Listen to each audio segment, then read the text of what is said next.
جادوئی دنیا کے dream garden میں ایک نیا چیلنج سامنے آیا۔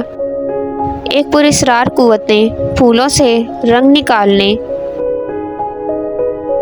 شروع کر دیے، انہیں سرمئی اور مرجھا دیا۔ ملکہ لیرا اور زیفر نے اپنے بھروسے مند دوستوں ٹوئنکل اور گلیمر سے کالر ڈرین کی وجہ کی تحقیقات میں مدد کے لیے بلایا۔ ان کی تلاش انہیں ایک پوشیدہ غار کی طرف لے گئی، جہاں انہوں نے شیڈ نامی ایک شرارتی آئی پی کو دریافت کیا، جو پھولوں سے رنگ نکالنے کے لیے جادوئی پینٹ برش کا استعمال کر رہا تھا۔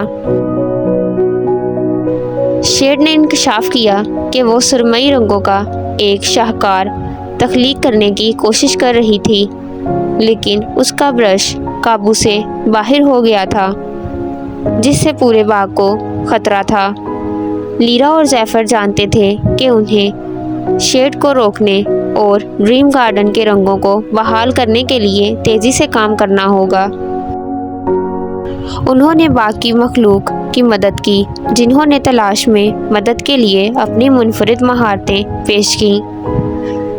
اپنے ساتھ انہوں نے غار کے دل کا سفر کیا، جہاں انہیں شیڈ کی طاقت کا منبع ملا، جو ایک جادوئی پینٹ پلیٹ تھی۔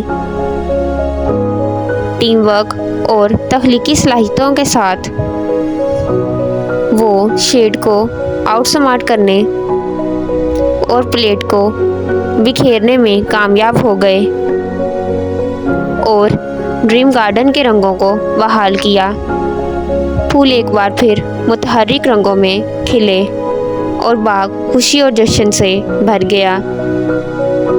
سایہ دار، اسلحہ شدہ اور پچھتاوا ایک دوست اور مددگار کے طور پر پریوں کے ساتھ شامل ہوا، اپنی فنکارانہ صلاحیتوں کا استعمال کرتے ہوئے خوبصورت رنگین شاہکار تخلیق کرنے کے لیے جو باقی مخلوقات کو متاثر کر رہی تھی۔ ڈریم گارڈن پروان چڑھا اور پریاں محبت اور دیکھ بھال کے ساتھ اس کی طرف متوجہ رہیں، یہ جانتے ہوئے کہ ان کی مشترکہ کوششیں اور مہربانی سب سے مشکل چیلنجوں پر بھی قابو پا سکتی ہے۔